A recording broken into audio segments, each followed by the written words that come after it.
નાણામંત્રીએ જીએસટી સુધારા પાછળ વડાપ્રધાનની દ્રષ્ટિ અને ભૂમિકા પર પ્રકાશ પાડ્યો. કેન્દ્રીય નાણામંત્રી નિર્મલા સીતારમણે જણાવ્યું છે કે વડાપ્રધાન નરેન્દ્ર મોદીએ લગભગ 8 મહિના પહેલા વસ્તુ અને સેવા કર જીએસટીની સંપૂર્ણ ક્ષમતાનો લાભ સામાન્ય જનતા સુધી ન પહોંચી રહ્યો હોવા અંગે ઊંડી પીડા વ્યક્ત કરી હતી. કોલકાતામાં એક કાર્યક્રમ દરમિયાન બોલતા નાણામંત્રીએ તાજેતરના જીએસટી સુધારા પાછળની વડાપ્રધાનની ભૂમિકા અને દ્રષ્ટિ પર પ્રકાશ પાડ્યો હતો.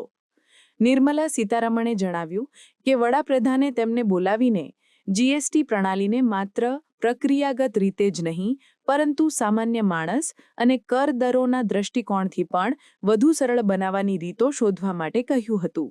આ ચર્ચાના પરિણામે સરકારે જીએસટી દરોને તર્કસંગત બનાવવા અને પ્રક્રિયાઓમાં સુધારો કરવા માટે એક વ્યાપક પ્રસ્તાવ તૈયાર કર્યો, જેનો ઉદ્દેશ્ય લોકો માટે જીવનની સુગમતા વધારવાનો અને ખાસ કરીને નાના વેપારીઓ માટે વ્યાપારમાં સરળતા લાવવાનો હતો.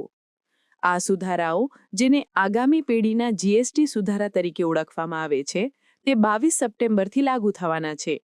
આ સુધારા હેઠળ ઘણા બધા ઘર વપરાશના સામાન અને સામાન્ય માણસ દ્વારા ઉપયોગમાં લેવાતી વસ્તુઓ પર કર દરમાં ઘટાડો કરવામાં આવ્યો છે. નાણામંત્રીએ વિશ્વાસ વ્યક્ત કર્યો કે આ સુધારાથી અર્થવ્યવસ્થામાં લગભગ 2 લાખ કરોડનો ઉમેરો થશે અને લોકોના હાથમાં વધુ રોકડ બચશે, જેનાથી માંગ અને વપરાશને વેગ મળશે. There was a time about 8 months ago, Honorable Prime Minister invited me and said, "Look, I want you to do something about GST." What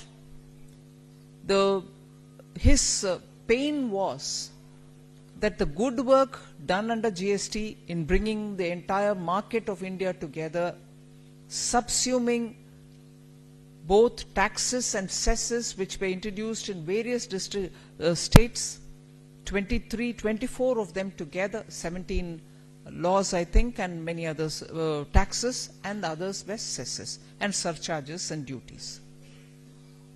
So they were all subsumed and India was made to be one single market so that the same item doesn't cost differently in different places, and also the toll tax and the crossing of the border, the logistic headaches, all of them were overcome.